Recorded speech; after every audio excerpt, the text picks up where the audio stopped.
Bisa dimulai. Baik, bismillahirrahmanirrahim. Assalamualaikum warahmatullahi wabarakatuh. Alhamdulillah, wassalatu wassalamu ala rasulillah wa ala alihi wa ashabihi wa mawalah. La haula wa la quwata illa billah.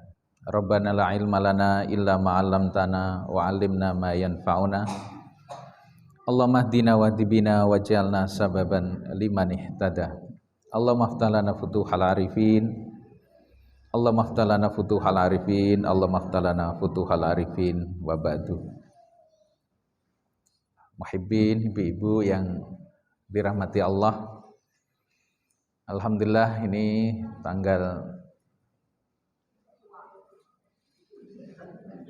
tua.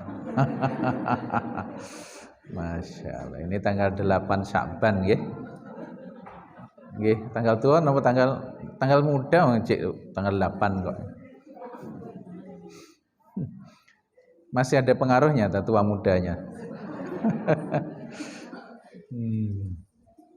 Alhamdulillah ibu-ibu, ini kita sudah berada di bulan Sya'ban. Tanggal 8 nggih. 8 apa 7?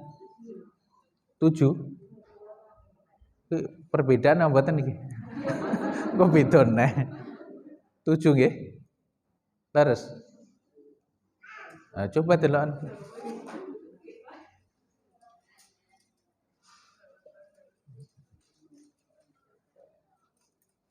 Pinten?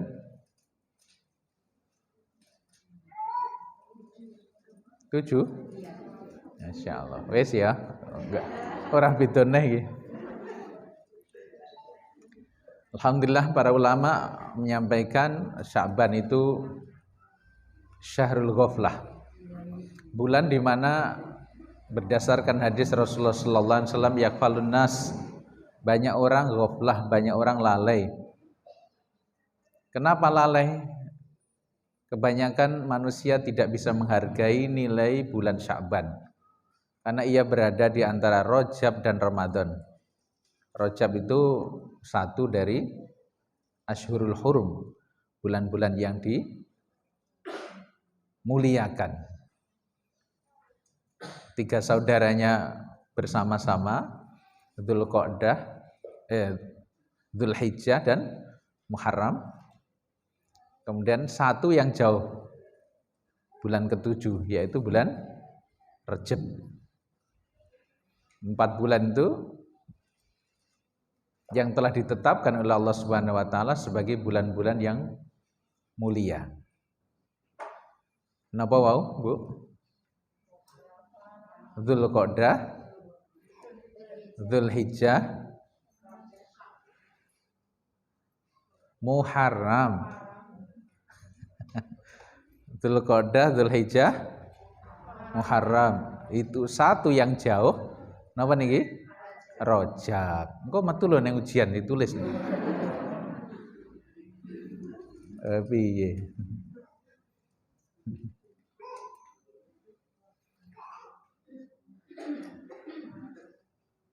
Tiga bulan itu mulia karena gara-gara 1 bulan, yaitu bulan Dzulhijjah. Ada musim haji.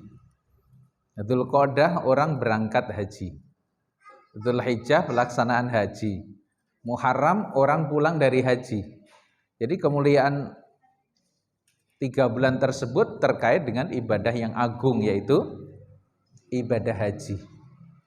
Ibaratkan tampilan seseorang tuh lek wong lanang wis nganggo sarung, wis nganggo baju takwa, tapi urung eneng kopiahe.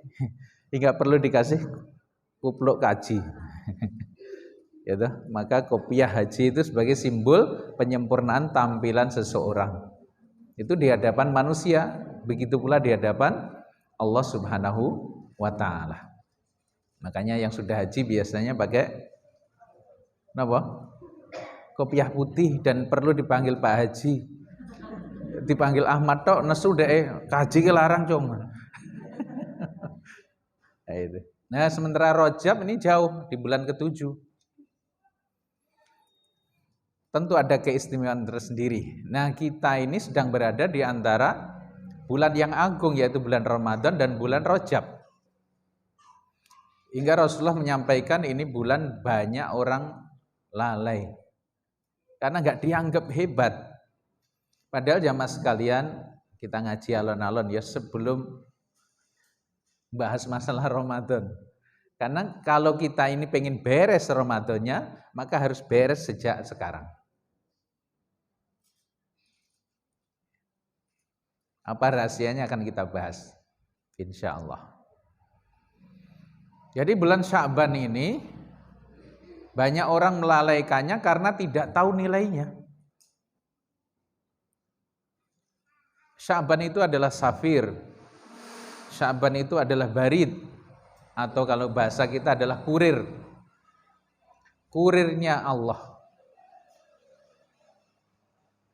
Sebagaimana kata-kata yang sangat ditunggu oleh ibu-ibu. Apa itu? Paket, Bu. Ya toh, kata yang dirinding ini kita, Bu. Paket.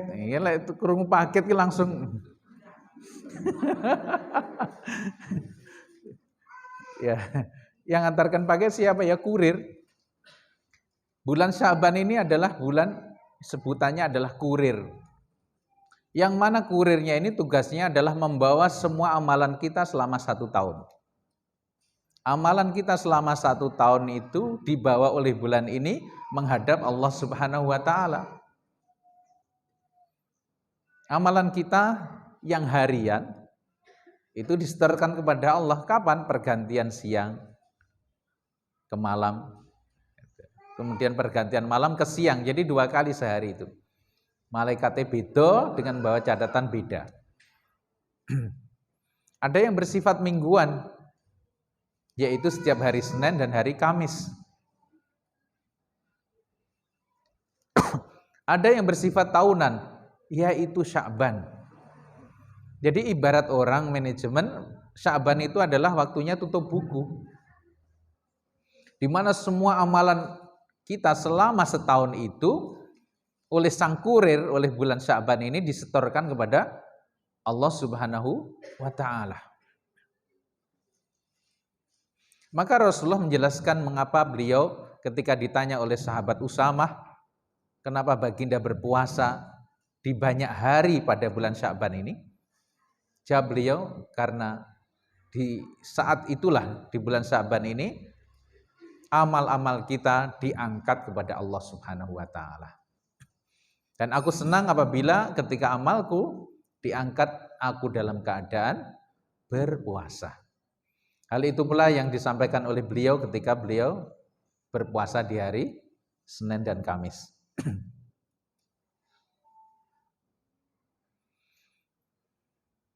Maka bulan ini menjadi sangat istimewa. Kenapa? Karena amalan kita selama 1 tahun itu dihadapkan kepada Allah Subhanahu wa taala, dan pada malam nisfu Sya'ban itu kalau nggak salah Selasa atau Rebu gitu.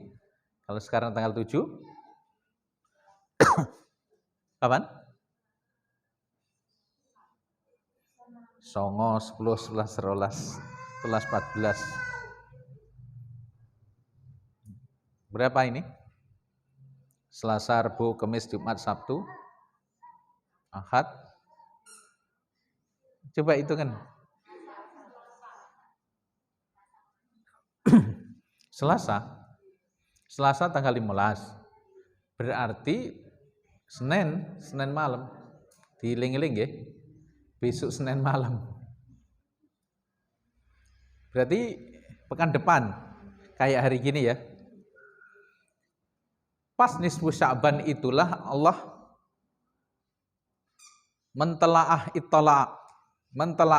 meneliti amalan-amalan hambanya semua. Jadi amalan kita yang selama 1 tahun tadi, filenya diserahkan kepada Allah, dan Allah meneliti semua amalan itu dengan cara dan kuasanya. Nggak akan kesulitan itu. Setelah itu Allah mengampunkan semua dosa dan kesalahan sang hamba. Kabeh di sepuro. Maka malam nisfu Sa'ban itu malam penentuan nasib kita. Kalau kita tahu kita bakal dihukum dan sedang proses sidang kita kali ini, data-data kejahatan kita telah rapi dengan 2 alat bukti minimal, sudah disidangkan.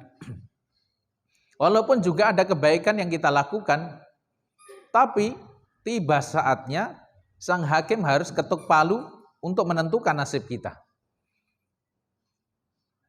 Apakah kita akan dihukum seumur hidup karena banyaknya kesalahan kita, atau kita mendapatkan pemutihan, kemudian kita diputihkan semua kesalahan kita dan diampunkan, hingga nggak mendapatkan sanksi sama sekali. Tentu ketika kita menunggu waktu ketuk palu itu, apa yang kita lakukan kira-kira? Dongo, ya, berzikir, ngundang anak-anak yatim, kasih makan, mendoakan supaya kita mendapatkan kebebasan.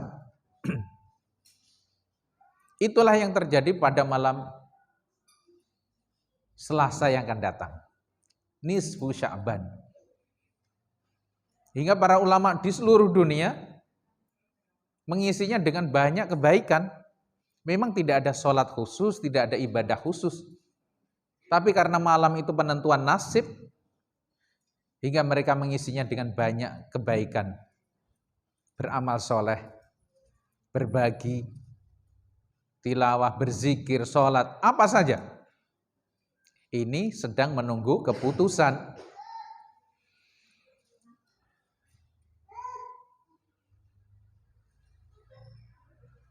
Nah, rupanya setelah diteliti dari file yang banyak itu, Allah menetapkan dan telah menginformasikan hasil akhirnya kepada kita melalui Rasulullah SAW. Apa itu? Semuanya akan maghfur, akan diampunkan.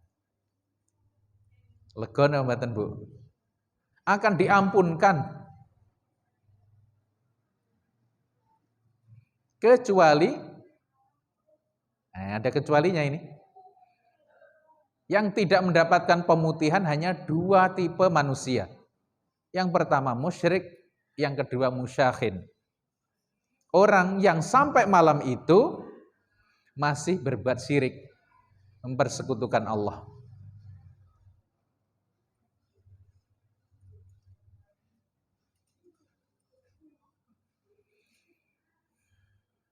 Atau yang kedua, napa? Musyakhin, ay asyahna, orang-orang yang bertengkar, bersatu padu. Bersatu padu. Bukan bersatu padu loh ya, bersatu padu. Jadi lagi ketemu ke padu.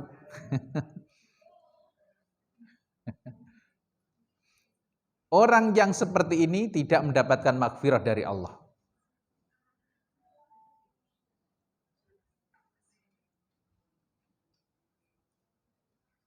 Maka mari kita teliti dari semua daftar nama yang ada di handphone kita, adakah yang sudah kita blokir?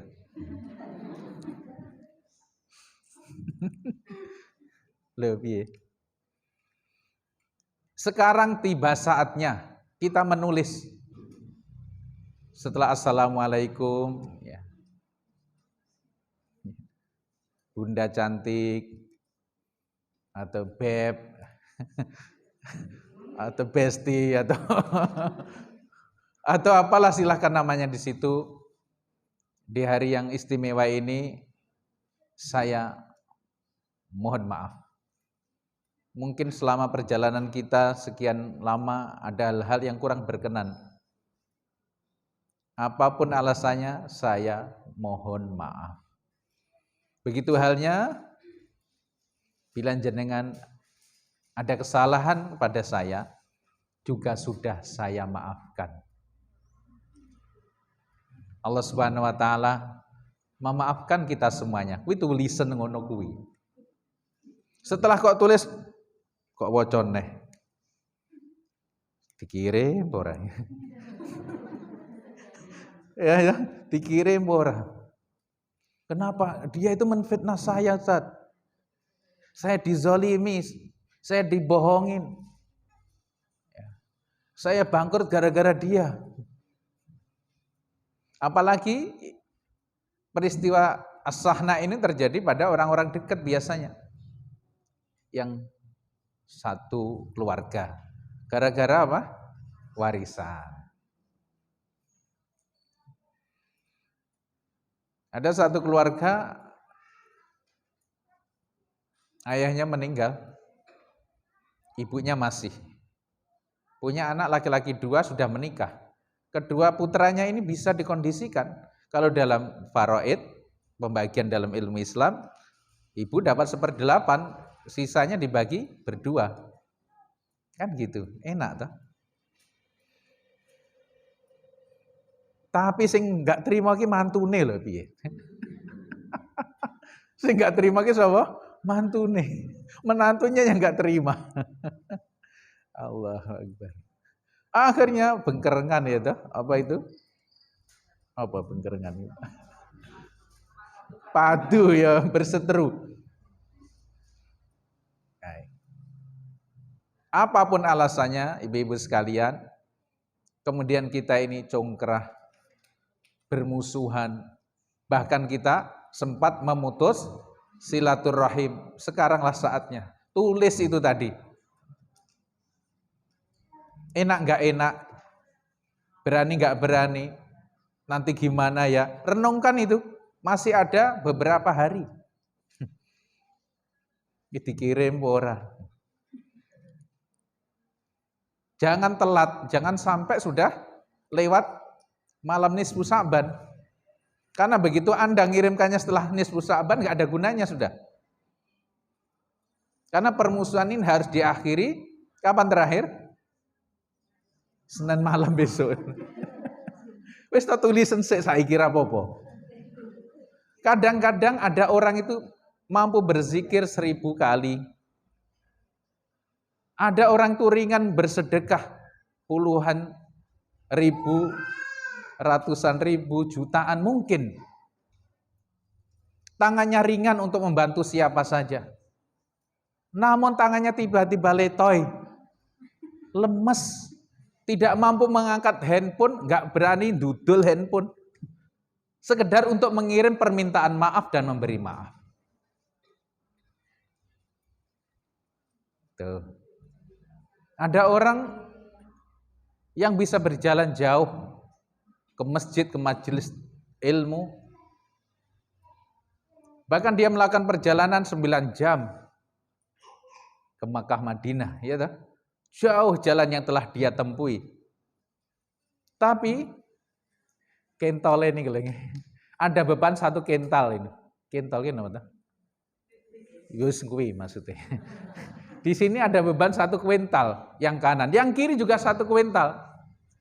Hingga berat untuk melangkah ke halaman tetangganya sendiri.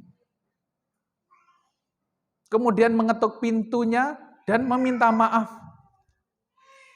Mungkin kita selama ini bertetangga dan dekat, akan tapi gara-gara pitikmu digandring deh. Atau ada anakmu bertengkar dengan dia, akhirnya kita menjadikan dia musuh. Menjadi musuh abadi. Yang bingung gitu itu setannya. Lah aku dianggap opo. Kita kadang-kadang menjadikan tetangga kita gara-gara kesalahan seperti itu menjadi musuh kita.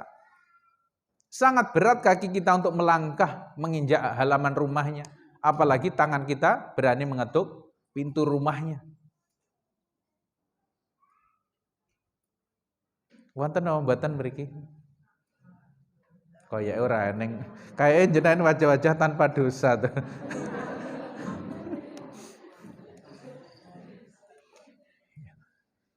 Ada orang yang mampu duduk lama-lama berzikir, mampu berlembar-lembar dia membaca Al-Quran,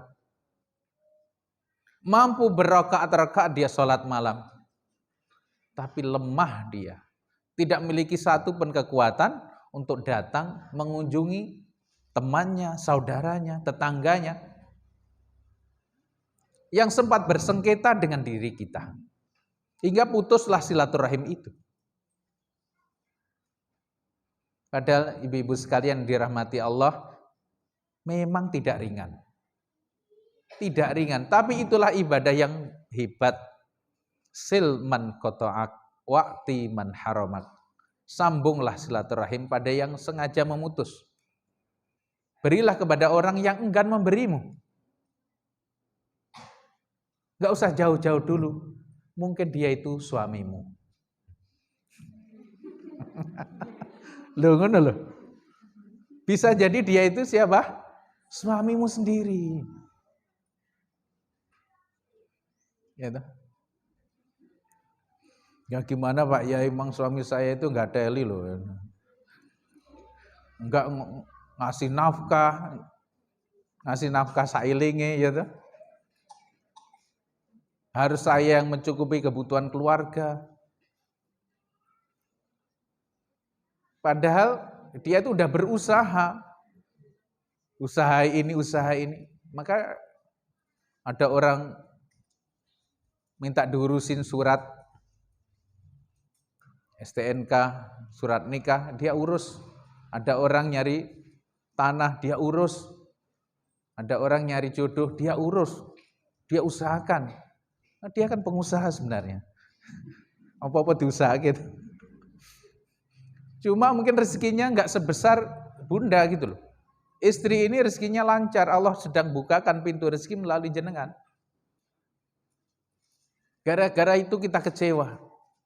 Apalagi kalau sang suami ini udah sekian bulan, sekian tahun nggak menghasilkan apa-apa. Terus bagaimana sikap kita?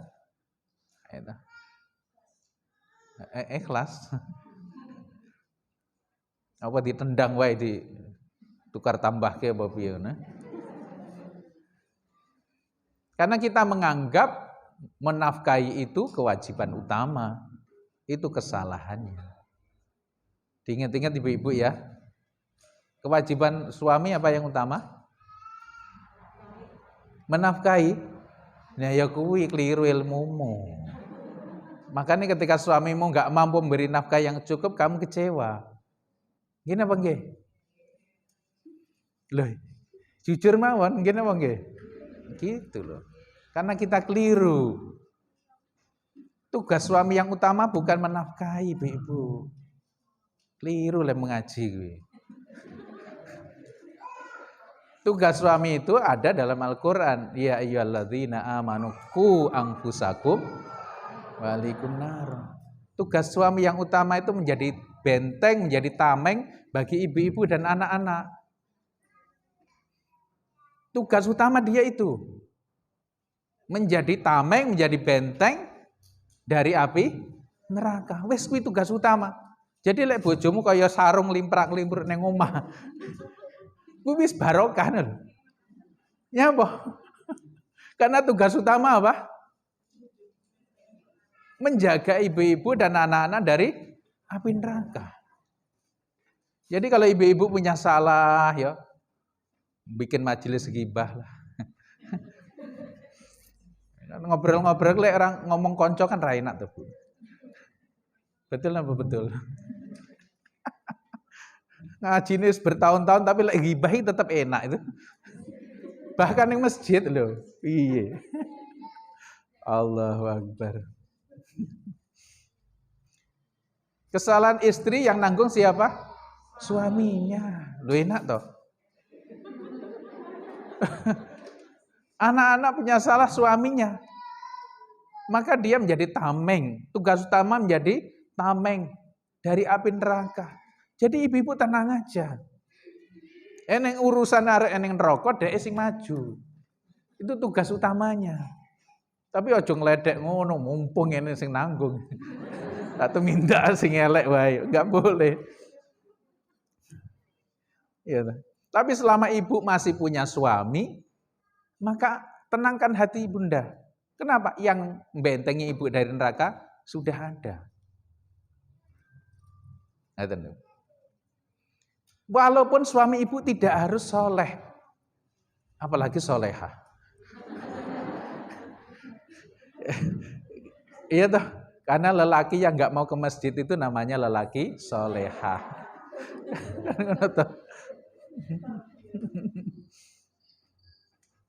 Walaupun suami Anda tidak termasuk golongan orang-orang yang alim, yang soleh, tetap saja fungsi dia utama apa? Menjadi benteng dari neraka.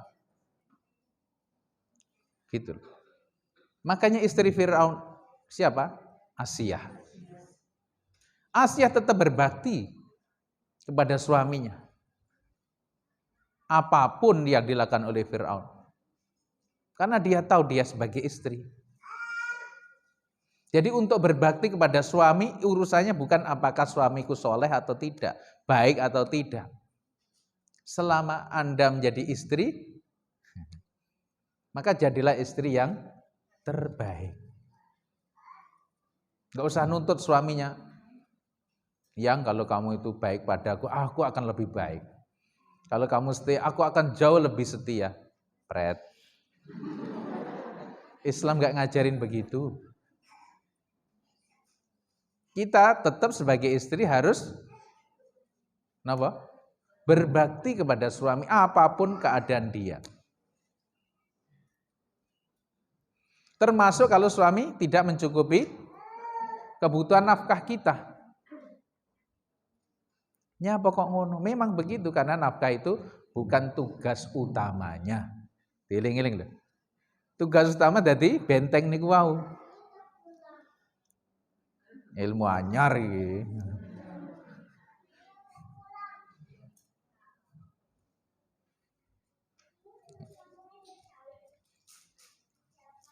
Walaupun sang suami itu tetap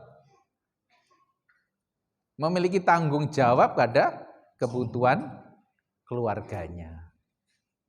Tapi sekali lagi tugas yang paling inti bagi seorang lelaki itu apa? Menjadi tameng, benteng bagi istri dan anak-anaknya dari api neraka. Apabila beliau ini belum mampu mencukupi semua kebutuhan, bantulah dia. Bantu. Jangan pernah mendeklarasikan diri, saya yang ambil tanggung jawab sebagai tulang punggung.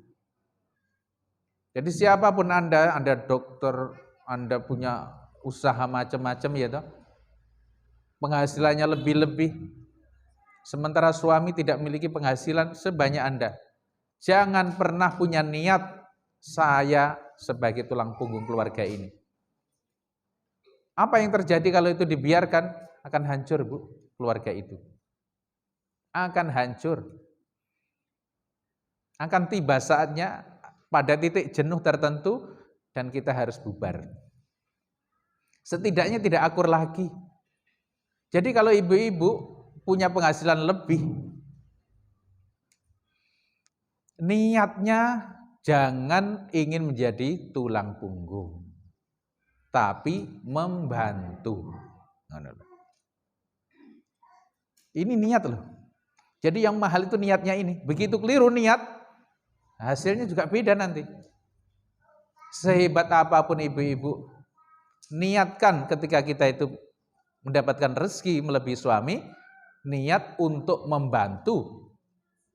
Jangan menganggap diri sebagai tulang punggung. Khadijah itu lebih kaya dari Rasulullah. Ini apa nggih?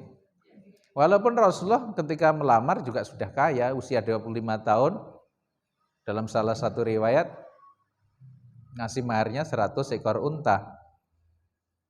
Ya, kalau sekarang satu unta itu 20 juta kali 100 wis 2 yuto. Usia 25 tahun berapa? Maharnya 2 miliar. Mahar loh niku. Apakah mahar itu segala-gala yang dimiliki? Tentu tidak. Jadi Rasulullah itu kaya sejak muda. Khadijah lebih kaya lagi. Kan ngoten. Makanya kalau kita laki-laki kok ora sugih, kuwi nabimu sapa ngono. Gitu. Orang muslim itu harus kaya. Karena semua syariat Islam itu, rukun Islam itu kabeh napa niki? menyuruh kita kaya. Gitu, syahadat, untuk mengucap syahadat ben sehat, gitu. Ben sehat perlu obat, perlu dokter, perlu rumah sakit. Yang kedua apa syahadat, terus sholat ben utama piye? Kudu bangun masjid. Perlu biaya napa mboten? Agar 100.000 pahalanya perlu ke Masjidil Haram. Loh, anggo duit neh sholat itu. Karena sholat yang utama dengan berjamaah. Loh. Sholat terus napa yang ketiga? Zakat. Standarnya 85 gram emas setahun. Jadi kalau dirupiahkan berapa? 85 juta ya, kurang lebih. Berarti per bulan 7,5 juta. Itu duit adem. Telah dikeluarkan macam-macam utang, kebutuhan pokok, pendidikan, sisa 7,5 juta. Itu duit adem. Itu keluarkan 2,5%. Berarti piro? Berapa, Bu? Ya mesti di atas 10 juta. Gini apa gini? Bukan 7,5 juta itu kotor, tidak. Nyata ya. Berarti kalau penghasilan kita, ya kalau pakai madhabnya Imam Malik memang ya 7,5 nggak apa-apa, kotor dikeluarkan. Jadi kalau penghasilan kita masih di bawah 7,5 juta, kita itu masih berada di bawah garis kemiskinan. Minal fuqara. Cik mustahik, bukan muzaki. Oh, ngono lho. Awake dhewe sing pundi niku ibu-ibu? Mustahik. Wow. Masya Allah. Iku kudu semangat. Jadi sugih iku untuk bisa menunaikan syariat Islam. Zakat terus napa? Poso. Ya terus sebentar lagi Ramadan nih. Agar puasa makin istimewa gimana? Ya, dengan berbelanja lebih dari biasanya, gitu. Termasuk memberi buka puasa pada orang lain. Syukur-syukur bisa berumroh ketika Ramadan. Maka nanti salah satu program keluarga itu apa? Berumroh di bulan Ramadan. Karena umroh di bulan Ramadan itu seperti berhaji bersamaku, kata Rasulullah. Ibu-ibu punya niat napa mboten? Orang di duit Pak Yai. Wong niat wae kok nganggo duit. Niat dulu aja. Tuh ya toh. Terus yang terakhir haji. Haji sampai rame di sidang toh. Jumlahnya terus piye? Tetap bayar napa mboten? Ya bayar piye. Nunggu 30 tahun ya toh. Kalau mau cepat ya minimal hampir 200 juta lebih. Loh. Jadi untuk jalankan rukun Islam tok gitu, semuanya pakai biaya. Belum kita ngomong di luar itu gitu. Makanya ibu-ibu sekali lagi saya pesankan, kalau selama ini hubungan batin kita dengan suami belum beres, tolong dibereskan. Jangan sampai lewat nisfu Sa'ban.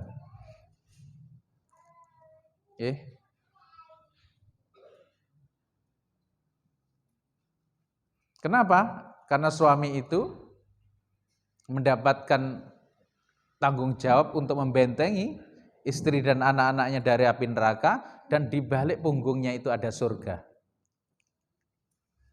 Surga itu ada di balik punggungnya suami itu. Makanya sering kerono ya. Apa ngono? Tak kira iya jare Pak Ustadz mau swarga ning balik punggungmu lho. Iya dah. Masya Allah. Artinya kalau ibu-ibu pengen masuk surga itu caranya sederhana. Mintalah ridho pada suamimu setiap malam. Jadi kalau ngaji ke saya itu bukan teori, tapi kudu praktek langsung. Jadi mulai hari ini, bismillah, ibu nanti pulang, ya untuk ilmu saya, opo saya harus mencari ridho. Manggil suami ini pripun? Ya apa yang? Apa bi?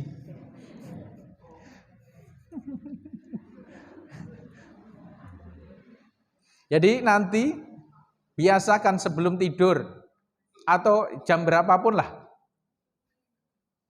ya tolong ridhoi aku.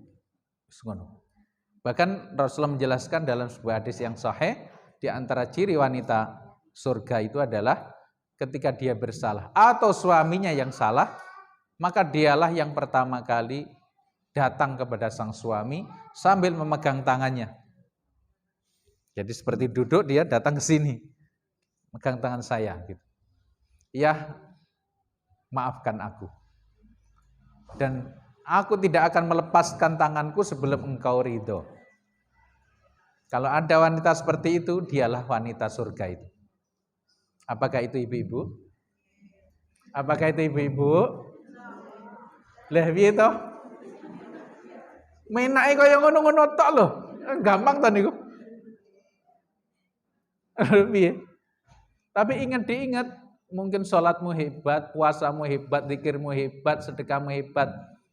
Kok enggak mendapat ridho suami, orang yang gunane? Kan begitu toh. Idza sholatil mar'atu khamsaha. Kalau seorang wanita itu sholat yang 5 waktu. Wasomat syahroha, puasa Ramadan. Wahafidhat farjaha, menjaga kehormatannya.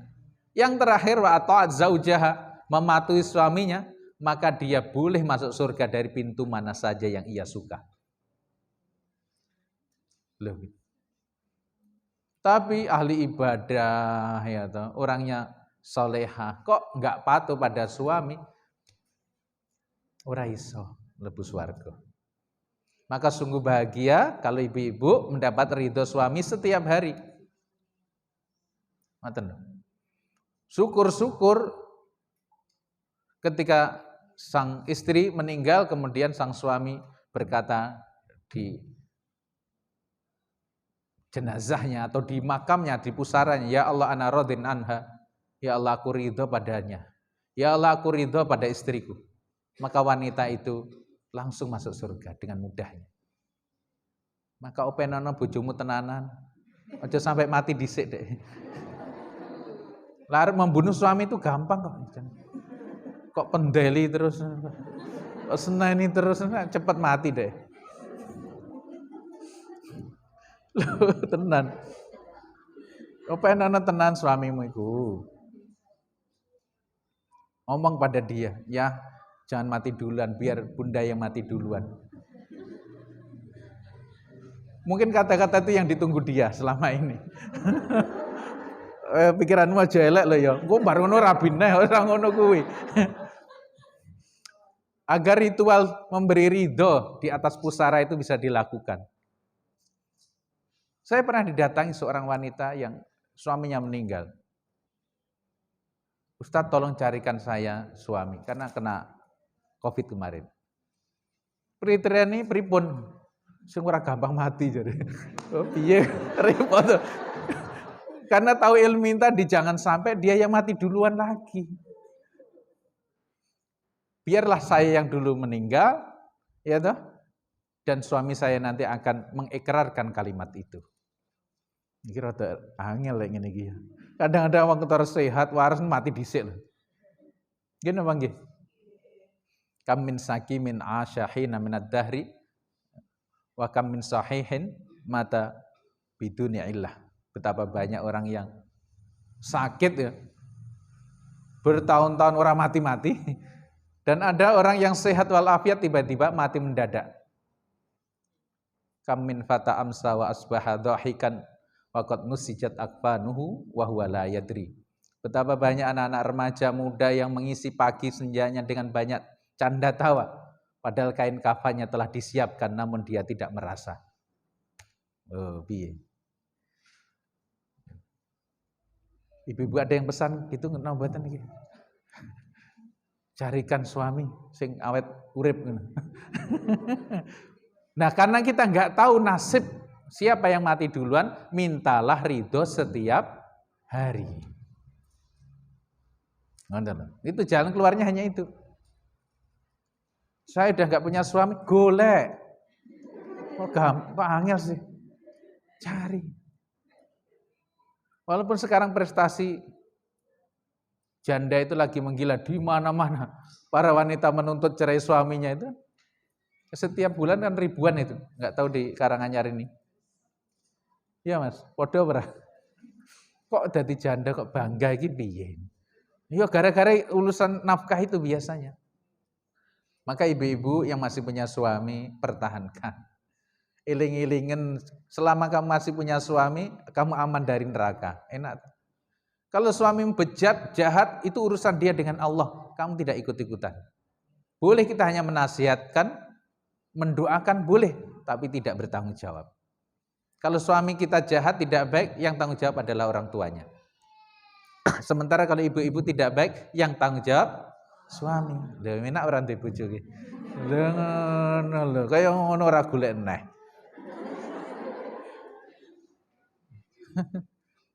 Gitu, bismillah.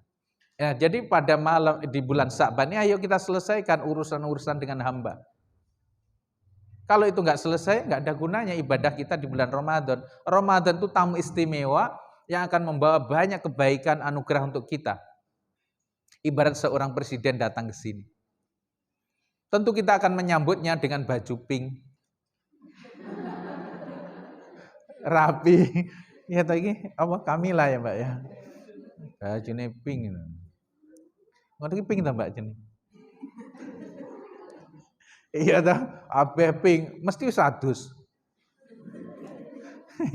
Mandi besar terus pakai baju yang rapi, kan begitu kan? Walaupun yakin presiden enggak bakal nyalamin jenengan sitok-sitok. Tapi kita tahu yang sedang kita sambut ini orang yang istimewa. Apalagi Raja Salman ke sini. Ya. Kesasar, jadi tekan gini. Misalnya lah begitu ya. Tentu kita akan menyambut dengan pakaian yang layak. Badan pun dibersihkan agar tidak bau. Tapi banyak orang masuk bulan Ramadan dalam keadaan hatinya penuh dengan kotoran. Otaknya ngeres, penuh dengan kekejian. Tubuhnya belepot dengan dosa dan kesalahan. Bagaimana sang tamu itu akan memberikan hadiah-hadiahnya pada orang yang seperti itu? Maka sebelum datang sang tamu tersebut, kita mesti beres-beres dulu. Mesti mandi besar. Mesti berpakaian dengan pakaian yang terbagus. Walibasut taqwa dzalika khair. Pakaian terbagus itu adalah takwa. Mandi besar mungkin kita banyak dosa dan kesalahan. Perlu kita sholat taubat, sholat istighfar. Kita berbuat dosa segera ingat berwudu. Kalau perlu mandi besar, kemudian sholat 2 rakaat. Namanya sholat istighfar. Kalau di Indonesia kebanyakan disebut sholat taubat. Rakaat pertama baca Al-Fatihah dan Al-Kafirun. Yang kedua baca Al-Fatihah dan Qul huwallahu ahad. Seperti sholat sunnah tawaf, seperti sholat sebelum subuh. Karena Al-Kafirun itu rub'ul Quran, 1/4 Al-Quran. Dan Qul huwallahu ahad itu sulusul Quran, 1/3 Al-Quran. Makanya top nih. Setelah sholat 2 rakaat, baca istighfar minimal 100. Astagfirullah, astagfirullah, astagfirullah. Syukur bisa sayyidul istighfar. Setelah itu bersedekahlah. Tidak harus sedikit. Kemana aja boleh. Ya. Insya Allah semuanya akan menjadi baik. Jadi Sya'ban untuk menyambut Ramadan yang kita lakukan yang pertama adalah bersih-bersih pikiran dan hati dari segala bentuk kebencian kepada siapapun. Hubungan yang pertama harus diperbaiki hubungan kita dengan suami. Kalau suami dengan istri. Ada ibu-ibu yang bermasalah dengan suami? Wis, setelah ikut majelis ini ya, didandani. Ora ning gunane ibadah-ibadahmu sing top itu. Kalau Anda bermasalah dengan suami. Tidak harus syarat kita berbakti pada suami itu, suaminya soleh, tidak. Lakukan itu semata-mata karena Allah. Ada seorang wanita yang suaminya buta. Maka saben hari di rumah dia dandan cantik. Ya nganggo wedak pupur, lek rane nganggo gamping apa pokoke ayu. Pakai lipen lipstik rane yang nganggo gedhong jati ngono kae. Ben merah. Pokoknya tampil cantik hingga teman-temannya pun ngapain kamu bersolek sedemikian cantik padahal suamimu tidak bisa melihatmu. Apa jawab dia? Biarlah Allah memberitahukan dia di akhirat kelak apa yang telah aku lakukan untuknya di dunia dahulu. Dia lakukan itu karena Allah. Dipuji atau tidak, enggak ada masalah. Standarnya bukan suaminya menghargai atau tidak, tapi ia lakukan semata-mata karena Allah saja.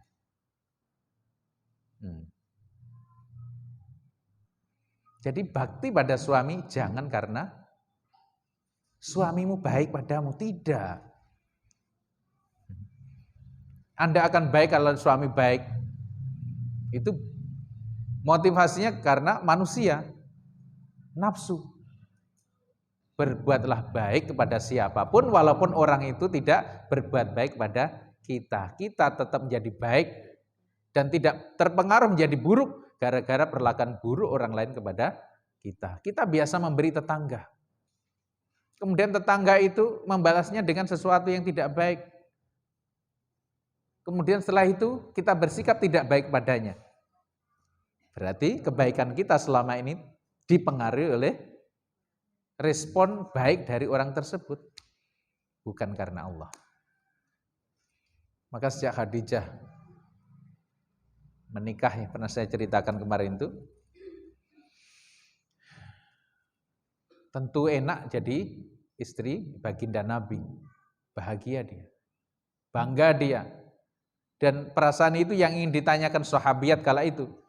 Maka Khadijahnya berucap, sejak aku menikah aku tidak pernah berpikir kesenangan macam apa, kebahagiaan macam apa yang aku rasa. Karena yang aku pikirkan sejak itu adalah kebahagiaan apa yang bisa aku persembahkan untuk suamiku.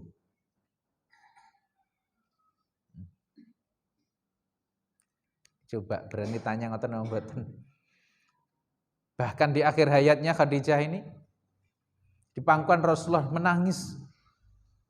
Rasulullah ikut menangis. Kenapa istri tercintanya menangis? Ternyata sang Khadijah ini daiyah dia, orang yang sangat baik. Dia berucap, wahai Kanda, bila aku mati nanti, dan Kanda harus melanjutkan membawa Islam ini ke seluruh dunia. Bila ada laut yang harus diseberangi, ada sungai yang harus diseberangi, dan Kanda tidak mendapatkan perahu atau rakit, galilah makamku. Susunlah tulang-tulangku, jadikan ia jembatan atau rakit buat engkau menyeberang. Masya Allah. Kalau istri seperti itu, Masya Allah. Surga tempatnya. Di sini ada seperti itu? Ada, ngono lho. Siapa? Saya, ngono lho, Bu.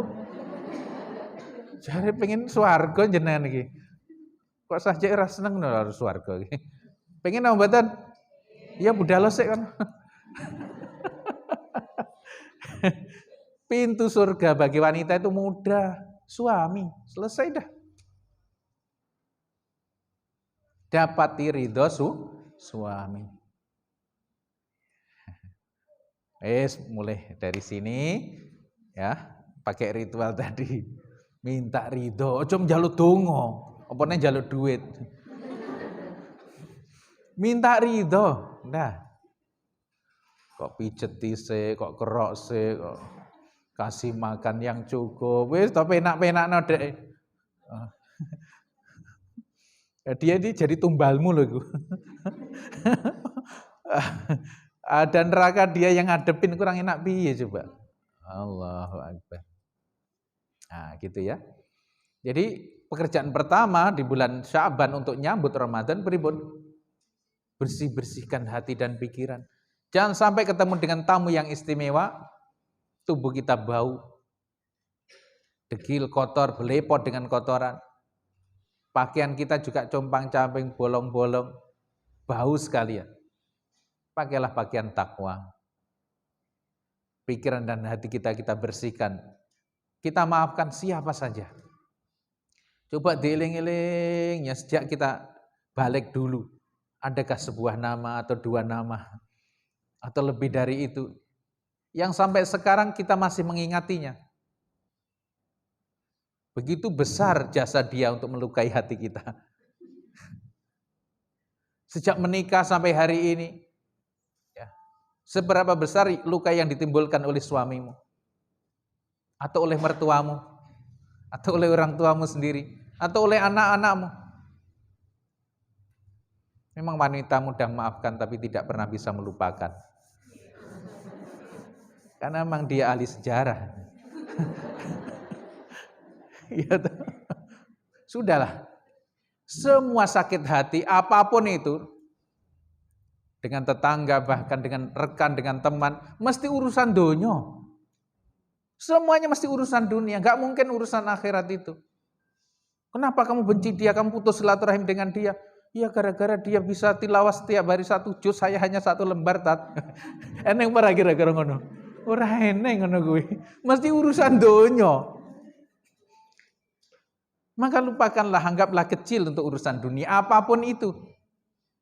Karena balasannya begitu sangat istimewa, semua dosa kesalahan kita bakal diputihkan, diampunkan oleh Allah Subhanahu wa ta'ala. Gampang tiba. Berani, Bu? Ini kok lemes ngene, sarapan bareng to? Berani napa mboten? Berani apa? Berani nutul handphone napa mboten niku? Yang ditulis kuwi. Termasuk nomor-nomor sing kok blokir kuwi lho. Kirim saja. Bagaimana respon dia itu enggak penting. Oh, ternyata dia itu mencaci maki saya, enggak penting. Yang penting kita sudah berniat baik. Urusan dia itu menjadi urusan dia. Tapi urusan saya ya, sudah meminta maaf. Untuk mengaku salah itu butuh keberanian besar. Untuk memberi maaf itu butuh kelapangan hati yang luar biasa. Tapi disitulah titik keampunan Allah. Orang-orang yang masih bersengketa, berselisih, padu, bermusuhan, itu menghalang-halangi ampunan Allah. Dan otomatis menghalang-halangi semua rezeki. Coba kita tengok orang tua kita, ya, mertua, kakak adik, saudara kita. Adakah nama-nama mereka itu yang sempat merah di hati kita? Masih merah kok blok pisan. Wandel ngono. Goro-goro dhek tat aku koyo ngene iki. Gara-gara dia menderita saya sekeluarga. Sudahlah, lupakan. Buktinya kamu masih hidup sampai sekarang. Buktinya kamu baik-baik saja. Persoalan kemarin juga sudah berlalu. Iya toh? Kenapa kita harus mengikat diri kita dengan penderitaan yang kemarin-kemarin? Bismillah nggih. Dinteni sampai Senin dalu besok. Selesaikan semua urutu. Bersihkan pikiran dan hati kita. Sekarang diganti semuanya, pikirannya selalu berbaik sangka. Suami nggak pulang-pulang, nggak usah ditelepon-telepon. Oh, suami saya sedang berjihad mencari rezeki, menjemput rezeki. Jangan-jangan rezeki itu sebuah nama, tat. Wah, iki repot nih. Berburu sangkan. Ya toh. Hati juga begitu. Lapang dada. Ya toh. Lapang dada. Apapun perlakuan orang lain, selama kita tidak mengizinkan dia menyakiti hati kita, kita tidak akan tersakiti kok. Jadi kalau kita kecewa itu karena Anda mengizinkan untuk kecewa. Wis tau wong arep ngomong apa tentang kita itu kan mulut-mulut dia. Ya seperti ular kadang-kadang itu mematuk orang, setelah itu pergikan ular ini. Tapi kamu mengeluh, waduh racunnya apa? Wis ular iki kok kaya ngono ya toh. Padahal ularnya udah enggak ngereken loh, Dek. Ucapan orang yang menyakiti kita, menyinggung kita, menyindir kita itu seperti ular itu tadi loh. Begitu dia melontarkan kata-katanya, dia pergi noreken udah. Udah enggak ingat lagi kalau pernah berucap seperti itu. Kenapa kamu merenungi, wah kok dia kok begitu banget ya? Kok pinter banget Anda merawat penderitaan?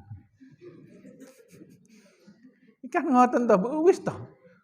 Dia ngomong begitu itu, kenapa? Ya karena orang itu akan memberi sesuatu yang dia punya. Faqidu syai' la yu'tih. Orang yang enggak punya enggak bisa memberi. Orang yang selalu memberi penderitaan sebenarnya stok dia teramat banyak.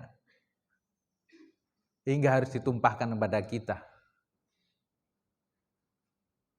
Orang-orang yang tidak pernah bahagia, bahagiakanlah dia. Orang-orang yang tidak pernah bisa senyum, kasihlah dia senyummu. Agar dia punya. Karena agar dia punya. Karena orang akan memberi sesuai yang dimiliki. Ibu-ibu marah. Ya memang yang dipunyai hanya itu. Iya toh? Maka penuhi hati kita dengan kasih sayang. Okay? Maka yang terucap tentu apa? Kasih sayang. Yang kita pikirkan juga hal-hal yang membahagiakan. Siap nggih, Bu? Ibu bahagia? Tenan he. Ya. Insyaallah. Kalau ibu bahagia, anak-anak akan bahagia 2 kali lipat. Kalau ibu-ibu sedih, anak-anak akan sedih 2 kali lipat. Memang begitu hukumnya. Ya. Jadi bersih pikiran, hati dan tampilan kita di hadapan Allah Subhanahu wa taala. Jadi begitu masuk Ramadan kita udah bersih. Karena Ramadan itu akan membawa kita menjadi seperti bayi kharajat kawaladathu ummuh. Akan memproses hidup kita untuk menjadi seperti bayi yang baru dilahirkan tanpa noda lagi. Ngaten nggih? Itu yang pertama. Yang kedua, taubat. Sebesar apapun dosa-dosa kita itu asal mau bertaubat akan selesai. Dalam salah satu wujud taubat adalah taubatu hiyan nadam. Bertaubat itu wujudnya adalah penyesalan. Jadi kalau kita menyesal telah berbuat salah, berbuat dosa, itu wujud awal dari proses pertaubatan kita. Lanjutkan sholat taubat tadi, berazam, bertekad untuk tidak mengulanginya lagi.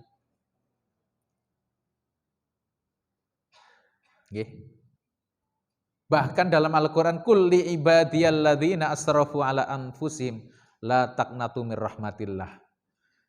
Ya Muhammad, katakanlah li ibadi kepada hamba-hambaku yang melampaui batas. Sebesar apapun dosa sang hamba, jamaah sekalian, Allah masih memanggilnya dengan ya ibadi, hamba-hambaku. Sebrengsek apapun seseorang, sejahat apapun, sebusu apapun, Allah masih memanggilnya dengan kalimat ibadi, hamba-hambaku. Allah itu sungguh sangat sayang, melebihi sayangnya seorang ibu kepada anaknya.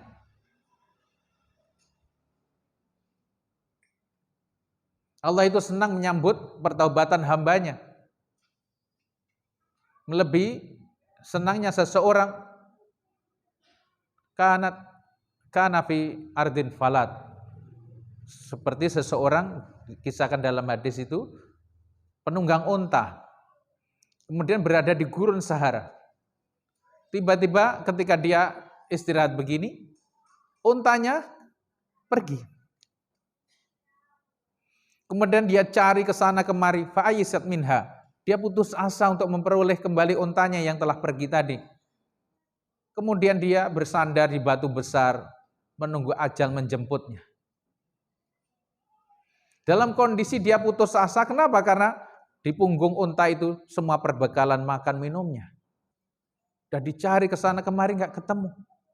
Maka kini dia putus asa, menunggu kematian. Itbiha qaimatan indah. Tiba-tiba ketika dia nunggu kematiannya itu, sang unta tadi datang di dekatnya. Tegak berdiri di dekatnya. Apa yang terjadi? Dia melompat kegirangan dan berucap Allahumma anta abdi wa ana rabbuk. Saking senangnya dia berucap, ya Allah engkau hambaku dan aku Tuhanmu. Akhta'a min syiddatil farah. Salah ucap gara-gara saking senangnya. Allah lebih senang menyambut hambanya yang bertaubat melebihi sang musafir yang menemukan kembali untanya yang hilang. Suatu ketika setelah usai peperangan, Rasulullah dan para sahabat melihat ada seorang ibu yang mencari anaknya yang terpisah karena peperangan. Ketika melihat anak kecil tengkurap, dilihat ternyata dia bukan, terus dicari-cari. Sampailah ketemu anak kecil itu. Itulah anaknya, maka direngkuh, dipeluklah sang anak kecil ini. Diciumi dengan penuh kegembiraan. Maka Rasulullah bertanya, "Ahiyatardha hatta ibniha ilan nar?" Menurut kalian apakah sang ibu yang telah mencari-cari anaknya yang hilang kemudian ketemu, apakah ia rela membuang anaknya itu ke api? Tidak ya Rasulullah. Tidak. Lallahu arhamu minha biwaladiha. Allah itu lebih sayang kepada orang yang bertaubat daripada sayangnya seorang ibu kepada anaknya tadi. Ketika kita berbuat dosa itu dianggap kayak anak yang hilang. Kemudian tiba saatnya kita kembali kepada Allah dengan membawa segudang dosa dan kesalahan, minta ampun kepadanya. Maka Allah sambut dengan sukacita. Direngkuhnya kita. Dan tidak akan dicelakakan lagi. Ibu-ibu sekalian, saatnya sudah. Kalau kemarin kita dibilangin suami berucap 1, kita berucap 10. Kadang-kadang datang ke tempat saya, "Ustadz, suami saya udah tak suruh loh ngadep Ustadz." Loh, kok kendelman kowe, wani nang ngarepku ngomong, bojoku tak suruh. Dosa lho, istri nyuruh suami kuwi, Mang. Ngono kuwi ra krasa kalau dia berbuat salah pada orang yang tahu. Di depan saya dia berani ngomong begitu. Suami saya udah tak suruh loh untuk mengikuti kajian Ustadz. Kok kendelman jenengan wani nyuruh suami lho.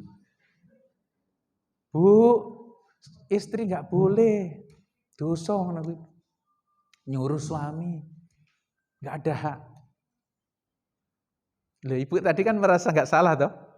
Ustadz, saya udah nyuruh suami saya untuk ikut pengajian. Ora oleh. Aja-aja ibu iya pelaku nih. Itu salah, nggak boleh. Harus diubah, berarti di rumah biasa ngono kuwi. Nyuruh-nyuruh. Halo. Itu fatal itu. Jadi terus-terus nih. Yang benar, Ustadz, saya minta, loh. Saya telah minta suami untuk datang ikut pengajian. Itu baru benar. Kalau suami boleh nyuruh kita, nyuruh istri, anaknya. Tapi kalau istri tidak boleh nyuruh. Ya, tolong ambilkan apa gitu Ibu, bedak. Ya, tolong ambilkan gula. Itu baik dijupuk nih garam. Ngerti ini powder putih. Tapi jangan, ya itu ambilin itu. Loh, ngelama kon. Diubah kalimat itu. Ibu nggih? Wis entek wektune. Ya iya dah. Jadi kita harus selesai dengan diri kita sendiri dulu. Sebelum memprogram untuk umat, untuk siapa, kita harus selesai dulu dengan diri sendiri. Dosa kesalahan kita diberesi dulu. Kita mesti bahagia dulu, gitu. Kita beres dengan orang terdekat kita. Siapa? Suami. Sering-seringlah ngobrol. Pillow talk istilahnya. Ngobrol satu bantal.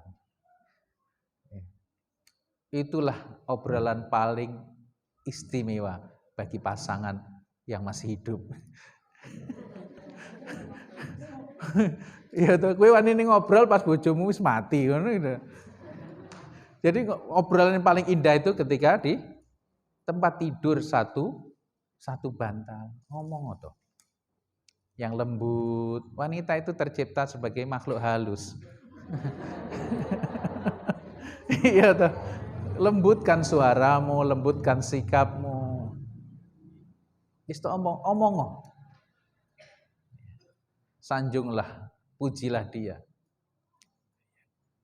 Ketika dia lagi kesulitan, dia nggak butuh nasihatmu. Nggak butuh. Ketika dia sedang terpuruk dalam kesusahan, dia hanya butuh, ya jangan khawatir, aku ada di sisimu. Hanya kalimat itu yang dibutuhkan. Ojo kakean nasihat, oh, goro-goro ayah rang rungokne aku. Loh, dadak ngono bareng iki nyapa? Jangan. Tuh, harus banyak yang dibenahi kita itu. Nggih. Biasakan itu. Dan terakhir, ya ridhoyaku ya. Giling-giling nggih. Kita perbaiki hubungan kita dengan anak-anak. Buatlah acara-acara yang baik. Di bulan Sya'ban kerjasama, nyapu genteng, apa-apa, menghias kamar, menghias rumah, ditulisi ahlan wa sahlan ya Ramadan. Kenapa kok kita ada perubahan? Sebagaimana kita punya gawe, mau pernikahan, tasyakuran, rumah kita cat, kita kasih hiasan-hiasan. Ini tamu yang agung, ya, dicat, disemprot opong, kasih hiasan yang indah-indah agar anak-anak terkondisi. Ini ada apa Bunda? Kita akan kedatangan tamu istimewa. Apa itu? Ramadan. Jadi juga kalau enggak merubah cat atau apa, cukup kursinya yang digeser. Ya betul itu. Suasananya yang penting harus berubah. Tempat pot bunga dipindah. Gitu. Rak sepatu dipindah. Tatanan kursi, meja dipindah. Kenapa kok jadi ada perubahan? Ya memang Ramadan itu adalah bulan perubahan. Yang biasa sarapan nggak sarapan, yang biasa makan siang nggak makan siang, semuanya berubah dari yang nampak-nampak dulu. Ini untuk proses tarbiyah anak-anak, mendidik anak-anak kita. Ada sesuatu yang istimewa ini mesti. Kalau dulu di kampung-kampung mulai ngecat jalan ya, waktu-waktu seneng pinggir dicat, anggo gamping. Ya, pagar-pagar dari bambu dicat, kan itu untuk nyambut kedatangan tamu ini. Ya, keluarga begitu. Dan malam pertama hendaknya dikumpulkan. Malam terakhir dari hari terakhir dari Sya'ban, malam pertama di Ramadan. Mungkin mereka akan tarawih atau apa. Kumpulkan dulu untuk diberitahukan anak-anak ini tentang keistimewaan bulan Ramadan dan apa yang harus kita lakukan. Anak-anak ibu sudah besar, ajak mereka untuk mempersiapkan untuk buka puasa, untuk sahur. Biar sejak kecil dia terdidik untuk melakukan hal-hal yang nanti besarnya dia akan lakukan. Libatkan mereka. Ojo ngemus dolano kono, ojo ngono. Atau kita malah sukanya ngabuburit nih. Wis tuku ning jowo. Tidak. Agar keberkahan terjadi, masalah di rumah. Atau tuku ning jowo tapi diinget ning kono. Kan enak tuh. Sesekali satu keluarga buka puasa di luar. Masak sayur terus gelar kroso ning halaman. Makan di luar tuh. Bikinlah hal-hal yang membuat senang gitu. Dan jangan lupa kalau kebiasaan para ulama dahulu bercerita. Salah satunya sirah Nabi. Ya, kisah kehidupan Rasulullah. Kalau di TV-TV Arab biasanya memang setiap senja itu kisah Rasulullah, kisahnya Imam Syafi'i. Bahkan saya itu khatam kisahnya Nabi Yusuf. Dari awal sampai akhir itu karena Ramadan. Apalagi sekarang kita bisa download itu dari YouTube, dari mana gitu. Cari film-film untuk hiburan, nggak apa-apa. Tidak harus anak yang kecil, anak yang besar juga begitu. Coba bapak aneh nonton bareng, ya beda loh kalau nontonnya itu bareng. Itu akan berkesan nanti. Kenapa? Agar nanti ketika dia besar melakukan hal yang sama. Proses pembiasaan. Kita menanamkan di alam bawah sadar tentang apa yang terjadi bila Ramadan tiba. Ya syukur-syukur bersama satu keluarga bisa umroh. Syukur-syukur sesekali satu keluarga datang ke masjid, ke musola berbagi takjil, atau ke jiran tetangga, saudara. Kita bawa makanan secukupnya untuk kita berbagi kepada mereka. Anak-anak kita ajak ke tempat-tempat anak yatim, para janda yang membutuhkan, ngoten. Atau perlu ke rumah sakit, ajak mereka supaya tahu bagaimana cara berbuat kebaikan dan mensyukuri nikmat Allah. Ternyata ada orang-orang yang tidak berpuasa tapi juga tidak makan sudah 2 hari. Apakah puasanya sah? Padahal nggak sahur, nggak buka sudah 2 hari. Loh, ngono loh. Ajak anak-anak pergi ke tempat itu. Dan yang utama tadarus keluarga. Wah, itu jos. Terserah waktunya. Tadarus bareng-bareng maca Al-Qur'an gantian. Enggak usah punya target harus khatam, ora usah. Sing penting wis gelem muni ngono wae. Itu sudah cukup.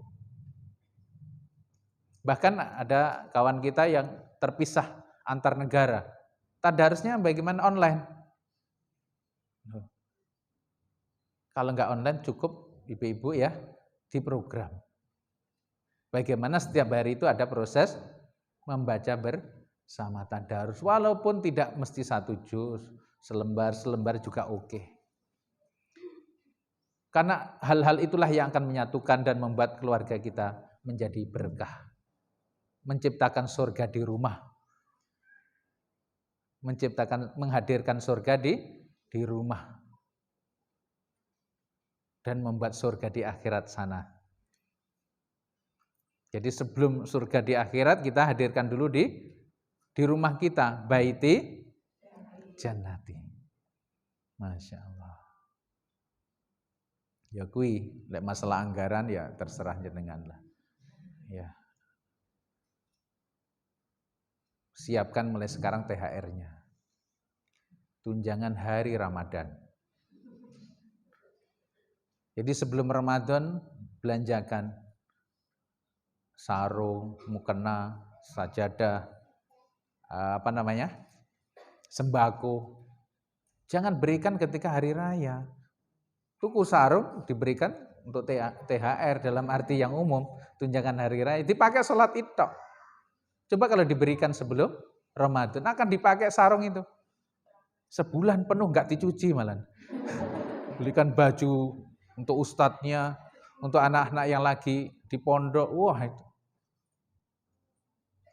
Sebelum Ramadan.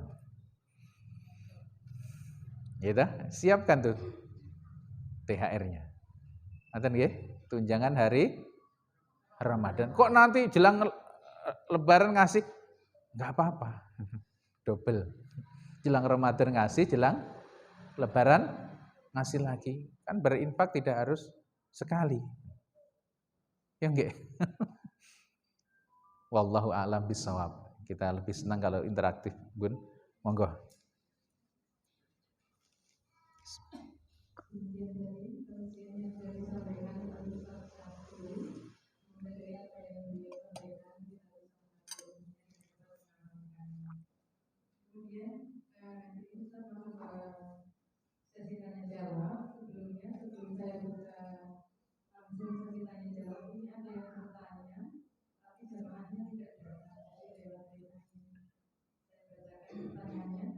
Bagaimana hukum waris bagi anak laki-laki yang sudah meninggal duluan sebelum bapak ibunya meninggal? Jadi anak laki-lakinya sudah meninggal tapi orang tuanya masih hidup. Dan kemungkinan ini berarti sudah berkeluarga.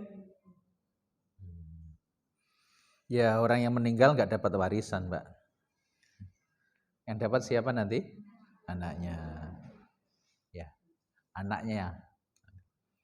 Wis kuwi masalah warisan ngono kuwi singkatnya.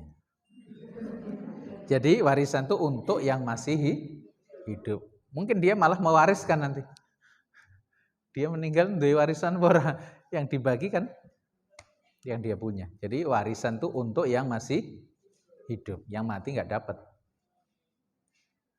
Kalau dapat siapa? Ya kalau dia punya anak kan. Nggih, begitu singkatnya. Nggih, ada yang lain? Kemudian langsung saja saya buka 2 pertanyaan bagi ibu yang mau bertanya. Sekarang dari cukup 2. Silakan 1, paling depan 1. Silakan yang ibu yang tempat dulu, baru yang silakan yang ini.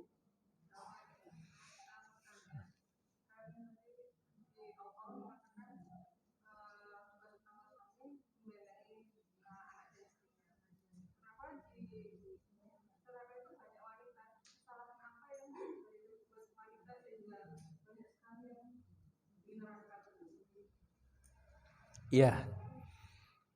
Dalam salah satu Mi'raj Rasulullah, di antara yang diperlihatkan pada beliau banyak penghuni neraka itu dari wanita. Apa masalahnya? Dia bermasalah dengan suami. Kan begitu toh? Hadisnya kan begitu. Kenapa? Karena banyak wanita tidak bersyukur pada suaminya. Kan gitu. Pokoknya seorang istri masuk neraka itu kebanyakan bukan karena dosa dia, tapi karena selalu bermasalah dengan suami. Salah satu yang disampaikan dalam hadis itu apa? Kurang berterima kasih pada suaminya. Apa nah bojomu kok tendangi wae, kok cerai tanpa sebab. Ayo sekali lagi ibu, selama masih punya suami, cek urip ya toh. Mungkin nafkahnya kurang sekalipun, udahlah. Pintar-pintarlah berterima kasih. Siapa tahu dengan doa bunda rezekinya jadi mudah. Memang pintu rezeki yang paling dahsyat itu apabila seorang suami niatnya bekerja apapun untuk menyenangkan istrinya. Happy wife, happy life. Bahagiakan istrimu, mesti hidupmu bahagia. Jack Ma punya nasihat sebagai istri, pinter-pinterlah menghabiskan uang suamimu. Karena bila tidak, maka ada wanita lain yang akan menghabiskannya.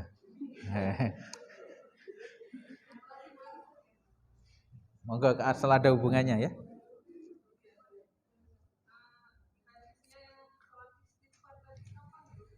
Apa itu? Sholat istighfar itu sholat taubat ya. Memang begitu tuntunannya. Entah kok hadis engko tak kirim neng grup ya. Ya, itu ya. Ada yang lain? Monggo. Iki apa tuh, Bun? Iki apa? Ngomong kok terus mawon.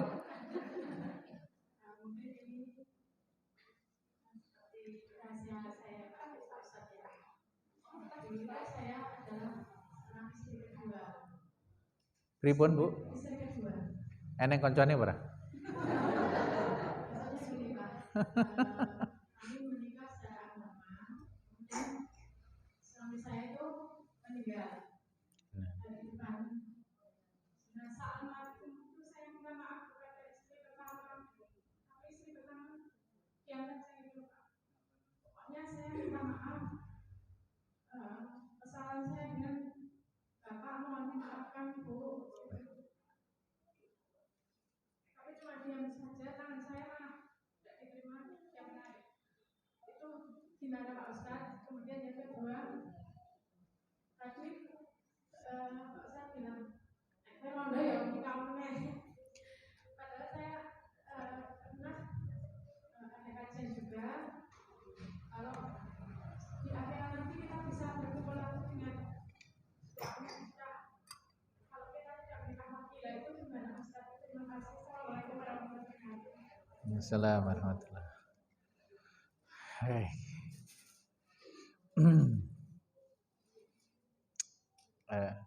Ibu emang berbuat salah apa pada dia? Memang nikah itu salah?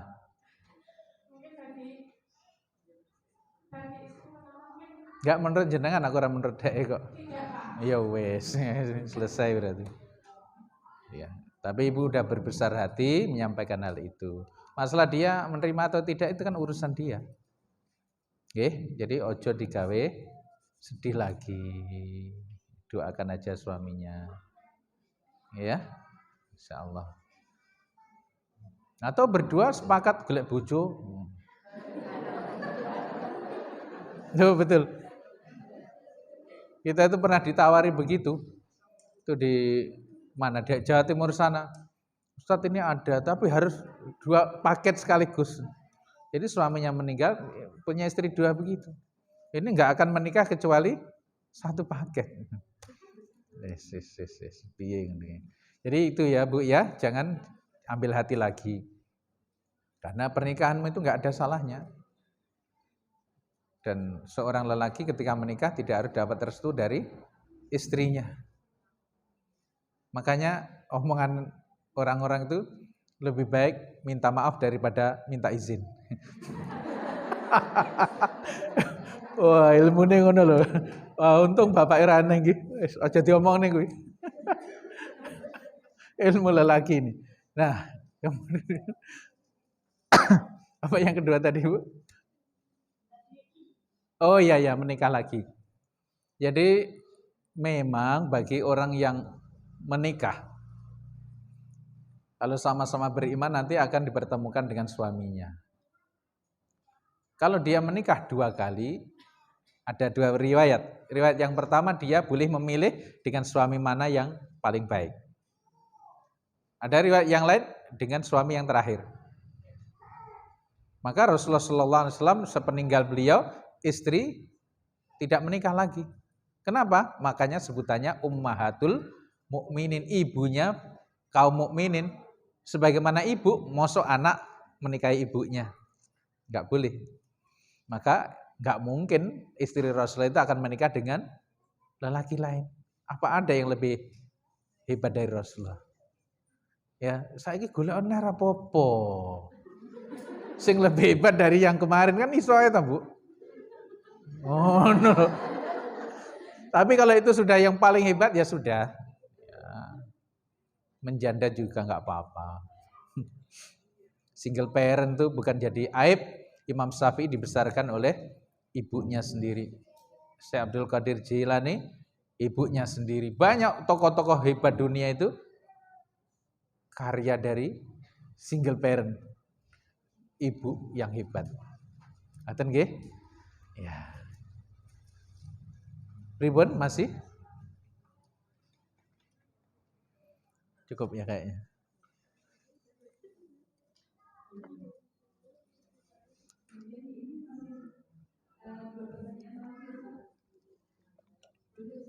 Boleh, boleh. Jam 10 sampai jam 10 saya.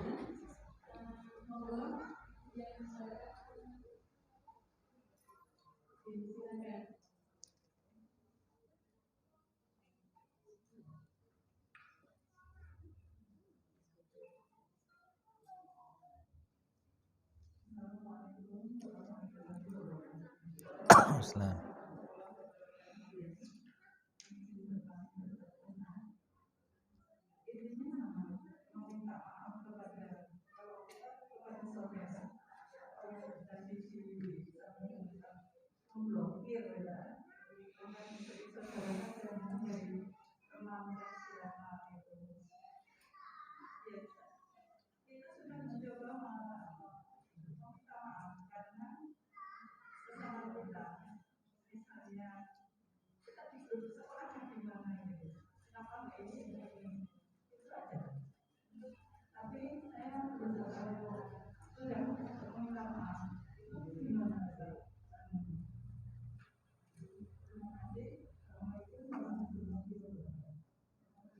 Waalaikumsalam warahmatullahi wabarakatuh.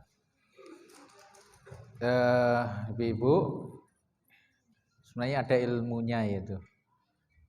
Di kita itu ada kelas pemberdayaan diri. Saya buat kelas itu dan itu ada teknik cara untuk menyelesaikan masalah seperti itu. Iki bocorane wae. Ibu-ibu juga boleh ikut nanti kelasnya. Gawe kelas neng Karanganyar ini. Jadi ada beberapa cara. Yang pertama yang harus kita ketahui, yang penting kita sudah minta maaf. Kok dia nggak memaafkan itu urusan dia. Satu. Yang kedua, coba duduk sejenak nanti. Bayangkan dia datang, Bu. Bayangkan. Karena yang kita panggil adalah ruhnya. Panggil ruhnya. Bayangkan dia datang, Anda sambut dengan salam, dengan senyum, Anda ajak bicara yang nyaman, yang enak. Terakhir jangan lupa minta maaf. Ya, dan berilah dia maaf.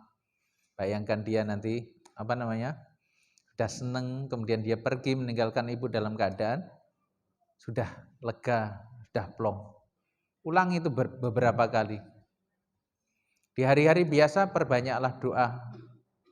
Tanda kita itu sudah memaafkan seseorang adalah kita selalu berdoa yang baik untuk dia. Mendoakan yang baik. Itu tandanya kita sudah memaafkan. Nanti akan ada keajaiban, Bu. Lakukan saja dulu, ya. Akan tiba saatnya, tiba-tiba hatinya ini dibuka oleh Allah Subhanahu wa taala. Tapi yang terpenting apa yang Ibu lakukan sudah benar. Kenapa? Karena yang utama kita sudah berani meminta maaf. Masalah dia nggak mau maafkan, sekali lagi bukan tanggung jawabmu lagi.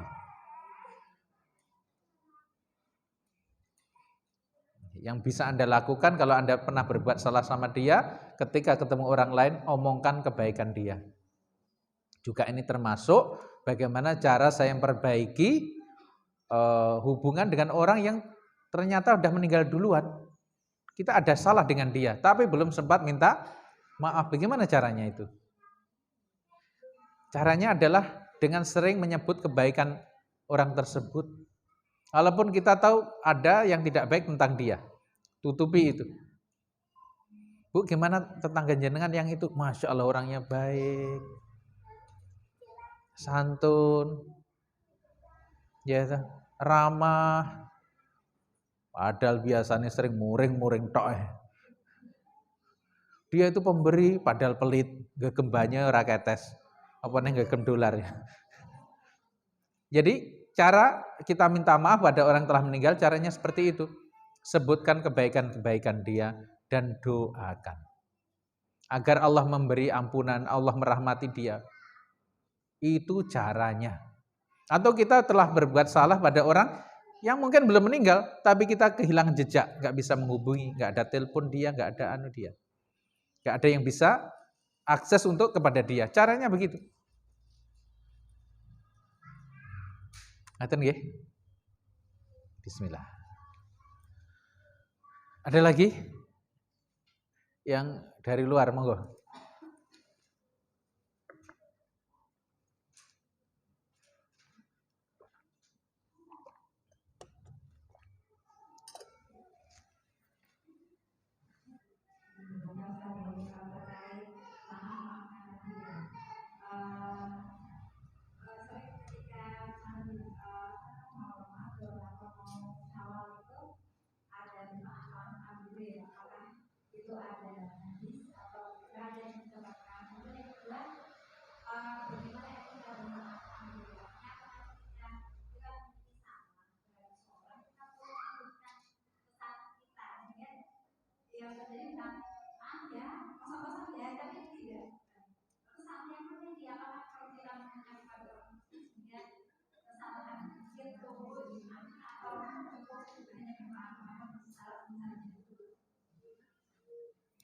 Ini mau jawaban serius atau sekedarnya? Kadang-kadang kita itu mengucapkan maaf lahir batin karena hanya sekedarnya, bukan yang sebenarnya. Sama-sama mengucapkan mohon maaf lahir batin ya gitu tok. Umumnya orang mengucapkan, kita ikut mengucapkan, kan begitu ya. Jadi sekali lagi, apa dasarnya? Ojo takut hadise. Karena tidak mesti ada. Yang ada malah ayat Al-Qur'an, ya gimana? Yang ada ayat Al-Qur'an. Wasari'u ila magfiratin mir rabbikum wa jannatin arduha samawati wal ardu 'iddat lil muttaqin. Untuk orang-orang disegera. menuju ampunan dari Allah dan surga yang seluas langit dan bumi. Siapa mereka? Alladzina yunfikuna bisarra'i wad-dharra, yang suka berinfak dalam keadaan sreg utawa ora sreg. Jadi kadang-kadang kita itu berinfak memberi seseorang ketika hati kita lagi mood, lagi senang pada dia. Pas lagi nggak mood, lagi nggak senang, kita nggak ngasih. Berarti selama ini Anda dermawan tuh karena nafsumu. Padahal ayatnya ketika hatimu sreg atau enggak sreg, hatimu senang atau enggak senang, cocok atau enggak cocok, tetap berinfak. Wal kadhiminal ghaidha, menahan amarah. Yang ketiga, wal afina anin nas, memaafkan. Oke, memaafkan. Kemudian nanti ada hadis, tidaklah dua orang mukmin berjumpa berjabatan tangan, maka dosa-dosa dari keduanya akan gugur semuanya sebelum mereka berpisah. Jadi memohon maaf itu tidak hanya pas lebaran. Maka kalau para kiai itu ngajarkan justru sebelum Ramadan. Maka ilmu tadi kita sampaikan. Kapan sebelum Ramadan? Lek iso sebelum nisfu Sa'ban. Nggih. Lek iso sebelum nisfu Sa'ban tadi ya. Mau Ramadan minta maaf-maaf lagi. Lebaran minta maaf lagi, enggak apa-apa. Ketika Syawal minta maaf lagi enggak apa-apa. Ketika mau haji minta maaf lagi enggak apa-apa. Jadi masalah minta maaf itu bebas kapan saja. Tapi untuk sesuatu itu kadang kita perlu momen.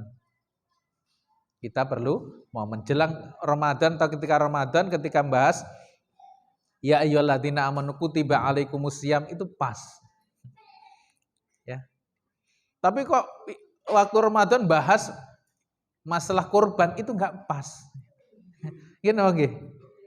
Maka dari itu karena alam sudah terkondisi, batin manusia sudah terkondisi, ketika Idul Fitri kita saling memaafkan, manfaatkan kesempatan itu.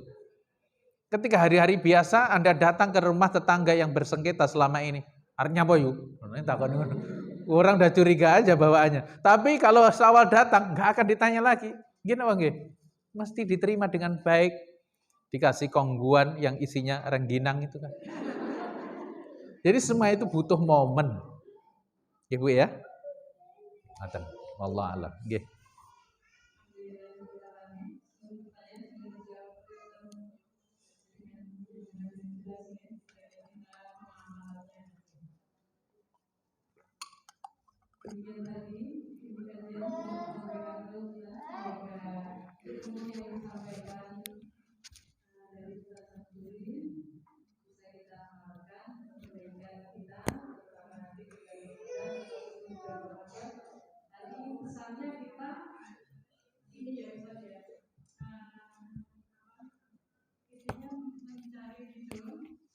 Suami. Suami yang pertama kita ingatkan diri sebagai orang bersatu paham itu.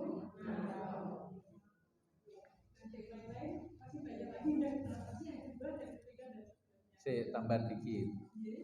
Tolong nanti kita buat hadiah ya untuk anak-anak apabila dia mencapai tilawah sekian. Itu penting disampaikan sejak di awal. Jadi kalau nanti bisa kamu baca Al-Quran sekian atau hafal sekian, tak kasih apa ngoten.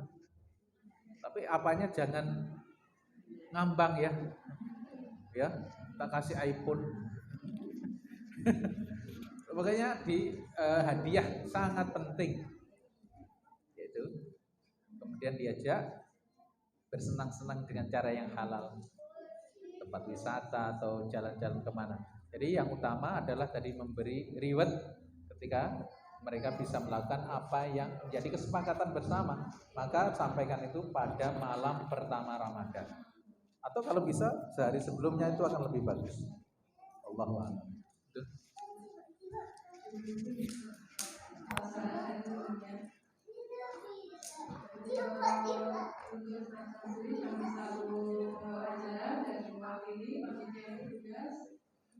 Maaf atas segala kesalahan. Terima kasih atas waktu dari ibunya.